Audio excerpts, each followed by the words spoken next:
जय मसीह की मेरे प्रिय भाइयों और बहनों, मैं आप सभी का यीशु मसीह के नाम से इस YouTube चैनल पर बहुत बहुत स्वागत करता हूं। मेरा नाम है ब्रदर जरमैया और मैं आज के दिन आपको बताने वाला हूं नूह और जल प्रलय के विषय में एक गहरी जानकारी। इसके लिए इस वीडियो को पूरा अंत तक देखिए, जिसके जरिए आपको बहुत कुछ सीखने और समझने मिले। तो आइए हम शुरू करते हैं।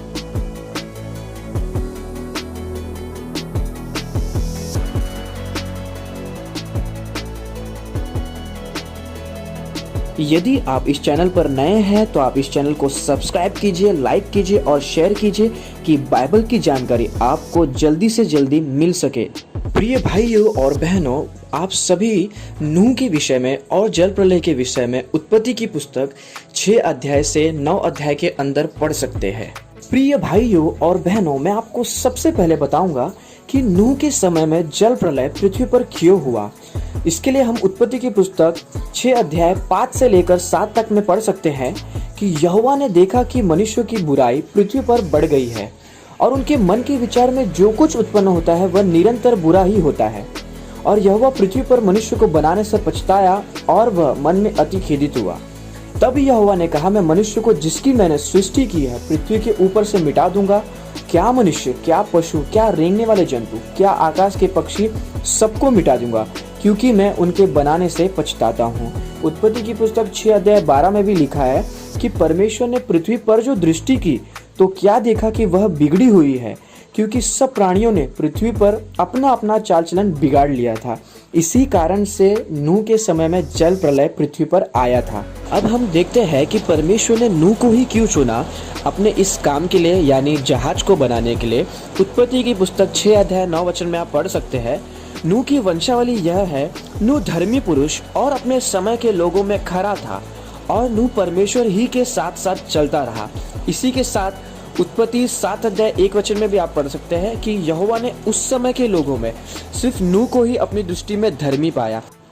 अब हम देखते हैं कि नूह का जहाज कैसे बना था, किस प्रकार बना था।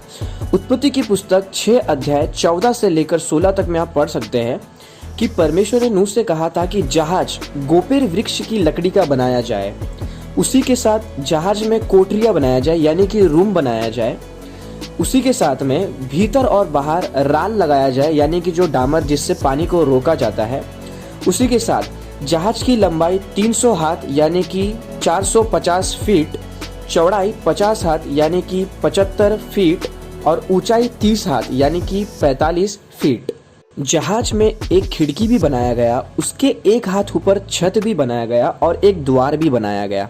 मैं आपको बता दूं कि नूह का जहाज इस प्रकार बनाया था कि उसका जो छत था वो पूरी तरीके से ऊपर से बंद था कि उसमें पानी न जा सके, क्योंकि 40 दिन और 40 रात जो वर्षा होने वाली थी उसमें नूह और उसके पूरे परिवार को कुछ भी नुकसान नहीं होना चाहिए था। इस प्रकार वो जहाज बना था। इसी के साथ में परमेश्वर ने कहा कि जहाज में 3 खंड बनाना, पहला, दूसरा और तीसरा, यानी कि 3 मंजिल या 3 महला हम कह सकते हैं आसान भाषा में। अब मैं आपको बताता हूँ कि नूह को जहाज बनाने में कितना समय लगा, यानी कितने वर्ष लगे। उत्पत्ति 5 अध्याय और 32 वचन में आप पढ़ सकते हैं, और नूह 500 वर्ष का हुआ और नूह से शेम और हाम और येपेत का जन्म हुआ।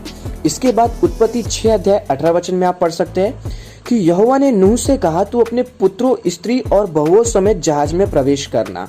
और इसी के साथ उत्पत्ति 7 अध्याय 6 वचन में आप पढ़ सकते हैं कि नूह की आयु 600 वर्ष की थी जब जल प्रलय पृथ्वी पर आया। तो हमको 500 से 600 100 साल के अंदर की जानकारी मिलती है। इसके अंदर नूह के 3 बच्चों की शादी हुई और उनके 3 पत्नियां आ गई। अब हम देखते हैं कि नूह के बच्चों की शादी कम से कम 25 या ज्यादा से ज्यादा 50 वर्ष के अंदर में हुई होगी। इस हिसाब से नूह को जहाज बनाने में 50 से 75 वर्ष का समय लगा। अब मैं आपको बताता हूँ कि नूह के जहाज में कौन कौन गए। उत्पत्ति 6 अध्याय 19 और 20 वचन में आप पढ़ सकते हैं कि सब जीवित प्राणी, पशु और पक्षी और भूमि पर रेंगने वाले एक एक जाति में से 2-2 को लिया गया, एक नर को और एक मादा को। उत्पत्ति 7 अध्याय 2 और 3 में पढ़ सकते हैं कि शुद्ध पशुओं और पक्षियों में से 7-7 जोड़े लिए गए। वे इसलिए कि जब जल प्रलय समाप्त हो जाएगा पूरी तरीके से तो वो परमेश्वर को बलि चढ़ाया जा सके। इसी के साथ उत्पत्ति 6 अध्याय 21 वचन में आप पढ़ सकते हैं कि भांति भांति का भोज्य पदार्थ लिया गया नूह के लिए और उनके परिवार के साथ साथ बाकी सभी जानवरों के लिए भी। कुल मिलाकर 8 जन नूह के जहाज में प्रवेश किए, जो नूह और उसके पूरे परिवार के लोग थे। अब बात आती है कि नूह को यह बहुत कठिन हुआ होगा कि अलग अलग प्रकार के जानवरों को अपने जहाज में लेना, लेकिन उत्पत्ति 7 अध्याय 8 और 9 वचन मैं आपको पढ़कर सुनाना चाहता हूँ। शुद्ध और अशुद्ध दोनों प्रकार के पशुओं में से, पक्षियों और भूमि पर रेंगने वाले जंतुओं में से दो अर्थात नर और मादा जहाज में नूह के पास गए, जिस प्रकार परमेश्वर ने नूह को आज्ञा दी थी।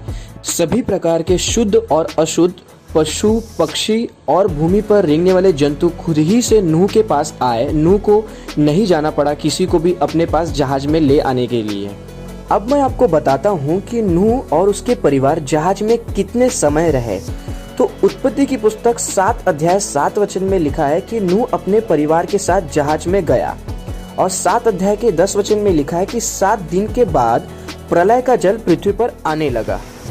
अब इसी के साथ साथ उत्पत्ति 7 अध्याय के 11 और 12 वचन में जो हम पढ़ते हैं, ये बहुत ही ज़रूरी है कि जब नूह की आयु के 600वें वर्ष के दूसरे महीने का 17वां दिन आया, उसी दिन बड़े गहरे समुद्र के सब सोते फूट निकले और आकाश के झरोखे खुल गए, और वर्षा 40 दिन और 40 रात निरंतर पृथ्वी पर होती रही।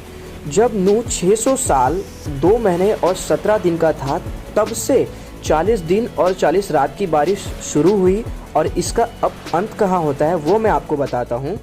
नूह की आयु के 601 वर्ष के पहले महीने के पहले दिन जल पृथ्वी पर से सूख गया, लेकिन पूरी तरीके से नहीं सूखा। 14 वचन में लिखा है, और दूसरे महीने के 27वें दिन को पृथ्वी पूरी रीति से सूख गई।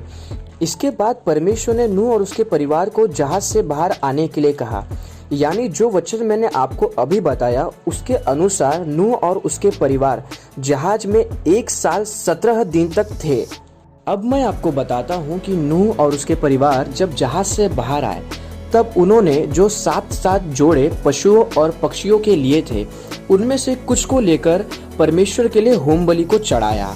और इसके बाद परमेश्वर ने उन्हें आशीष दी, फूलो फलो कहा और भी बहुत सी चीज़।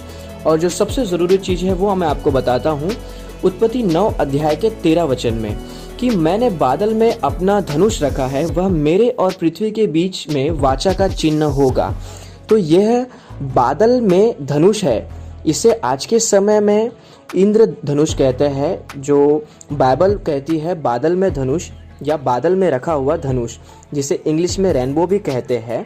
यह परमेश्वर का वह चिन्ह है कि परमेश्वर ने वाचा बांधा था कि मैं इस पृथ्वी को फिर कभी जल से नाश नहीं करूंगा। पर साइंस, विज्ञान इस बात को नहीं मानता और वो इसे अलग तरीके से बताता है। पर परमेश्वर ने ही साइंस को बनाया है और वह खुद साइंस के भी ऊपर है। अभी मैं आपको आज के विषय की सबसे ज़रूरी जानकारी देने जा रहा हूँ, और वो ये कि नूह का जहाज और जल प्रलय की घटना सच है, इसका क्या सबूत है। तो उत्पत्ति की पुस्तक 8 अध्याय 3 वचन में आप पढ़ सकते हैं कि जहाज अरारात नामक पहाड़ पर टिक गया। और ये जो अरारात नामक पहाड़ है, आज के समय में तुर्की देश में है। इस देश के अरारात नामक पहाड़ पर नूह के जहाज के कई सबूत मिल चुके हैं, जहाज के निशान तक भी मिले हैं, और यह वही नाप के है जिस नाप का हमें बाइबल बताती है। अब सबसे ज़रूरी बात यह है कि यीशु मसीह ने ही खुद ही नूह और जल प्रलय के विषय में जिक्र किया है। मत्ती की पुस्तक 24 अध्याय 37 से 39 में आप पढ़ सकते हैं।